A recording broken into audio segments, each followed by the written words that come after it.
Hey, what's going on, Who Dat Nation? Welcome to another edition of the State of the Saints podcast, where we talk New Orleans Saints. My name is TJ Jones. Thanks for checking out the podcast. I really do appreciate it. Well, Who Dat Nation, we are on to week 3. The New Orleans Saints have a huge test. They will be taking on the Seattle Seahawks. And yes, Who Dat Nation, this game will be in Seattle. And I know what some of you are thinking. You're probably thinking that Seattle has been a little bit of a house of horrors for the New Orleans Saints.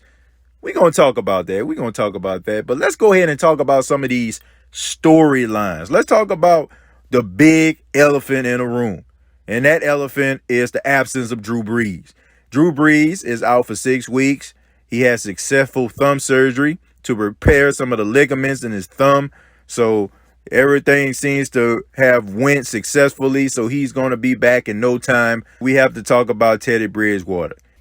Teddy Bridgewater is a guy that Sean Payton really truly believes in.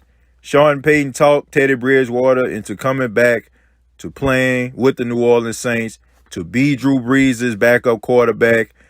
Teddy Bridgewater had the opportunity to go out to Miami to be their starting quarterback, and it's probably one of the best decisions Bridgewater has made because Miami is a straight train wreck.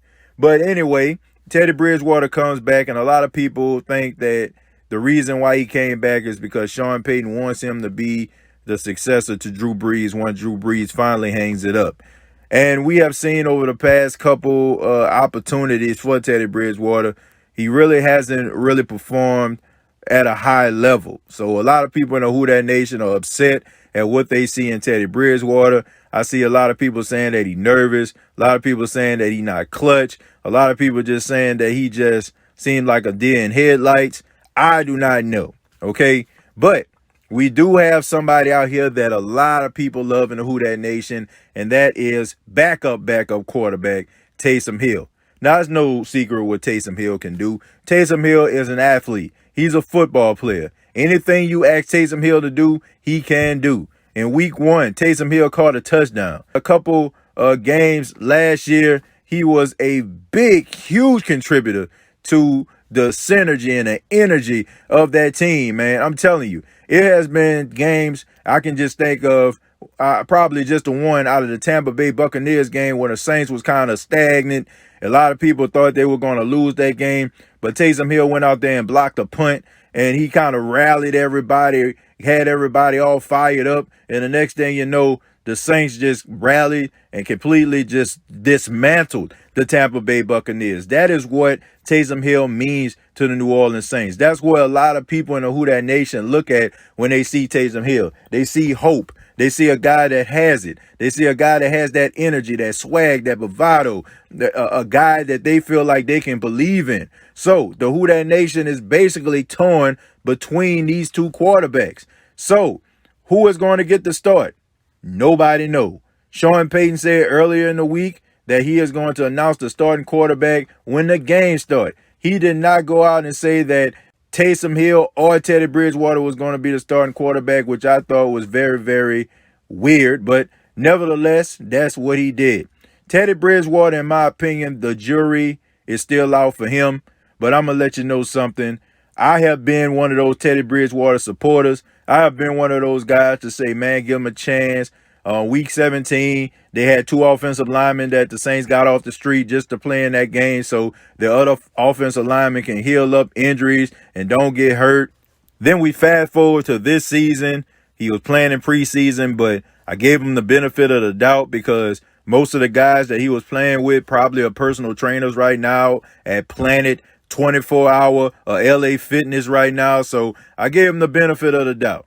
I even gave him the benefit of the doubt when Drew Brees went down last week against the Los Angeles Rams because he didn't get any first team reps. This game right here, this is the game that is going to decide, in my opinion, if Teddy Bridgewater could possibly be the successor to Drew Brees. Look, there's no more excuses anymore. There are no more excuses for Teddy Bridgewater. There's no, the reason why he didn't perform because of this. The reason he didn't perform was because of that. This right here will decide the future of the New Orleans Saints at the quarterback position if Teddy Bridgewater is going to be a part of it. Because all week long, he has been with the first team. He has gotten all of the snaps. He has been the guy who has been under center. So if he goes out there and he plays as pedestrian as we have seen him for the past few times he has been in a game, then I think it's time for the New Orleans Saints to say, hey, this guy may not have it. And you have Taysom Hill, a guy who I feel is capable of being a quarterback in this league. Do I feel like he is ready to be a starter? Absolutely not. But I think that's the reason why Sean Payton wants to keep him on the side away from the quarterback position. See, a lot of people in the Who Dat Nation are getting upset and angry. But I'm telling you, we are not in these rooms. We don't see what these guys see. We don't talk to these players like these guys talk and evaluate these players day in, day out. I believe that Sean Payton is protecting Taysom Hill, and I'm talking about protecting him from losing his confidence at the quarterback position. Yes, he can go out there and throw a block. Yes, he can go out there and catch a pass. But it's a whole different ball game when you're under center and franchises and organizations and fan bases are counting on you to perform at a high level. He wants to make sure if Taysom Hill hits the field, he is 100% ready and 100% confident that he can perform the job. So that's why I get upset when sometimes when people say, man, Taysom Hill needs to start over Teddy Bridgewater. You have to be careful with that. But anyway, can Teddy Bridgewater go out here to Seattle and beat the Seattle Seahawks and the 12th man? My answer is yes, he can. We have seen Teddy Bridgewater play with the Minnesota Vikings. We have seen Teddy Bridgewater lead that team to the playoffs.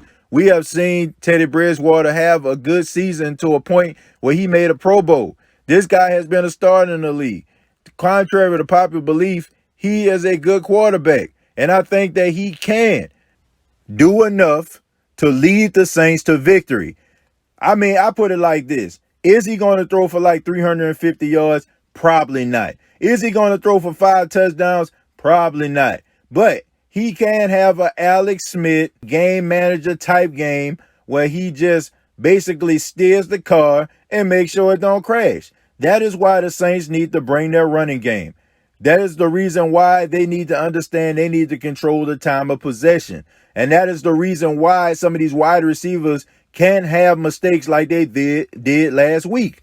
You cannot have mistakes like Jared Cook dropping passes. You cannot have mistakes like Michael Thomas getting holding penalties or dropping passes. You cannot have a sorry offensive line game like they did last week, where holding penalties would just seem like it was every play.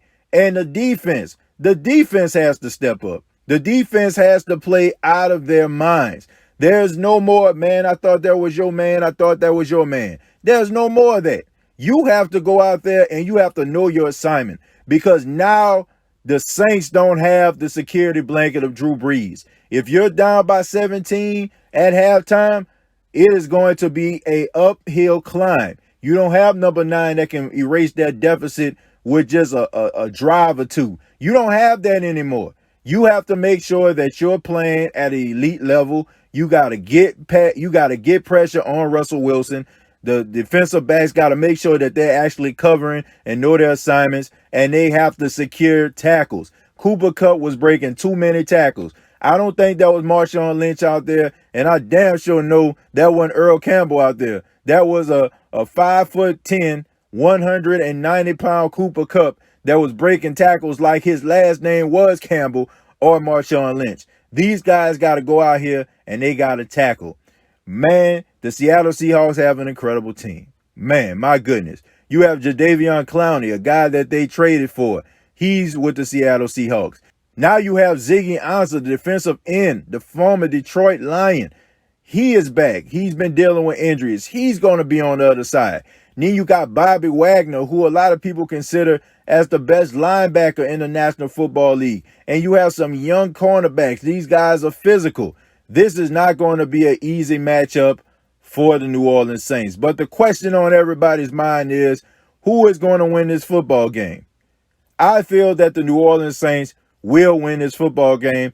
It's going to be close. But look, check this out. It's about time that the Saints win in Seattle, right? I know Seattle is a tough place to play.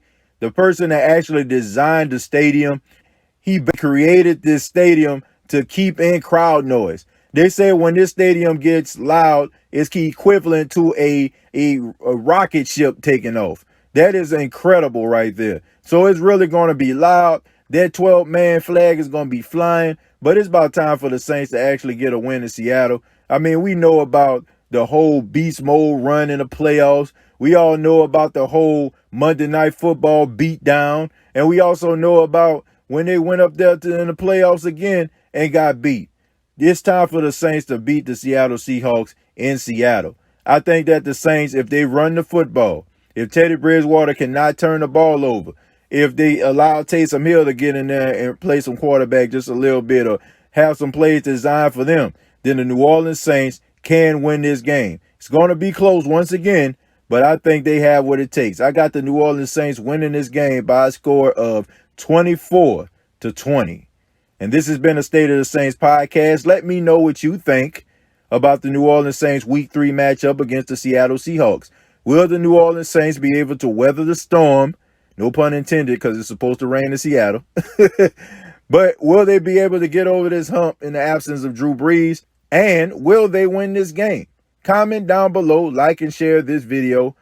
Once again, this has been a State of the Saints podcast. Previous episodes are available on iTunes, Spotify, iHeartRadio.com. Till next time, all I have to say is, who dat?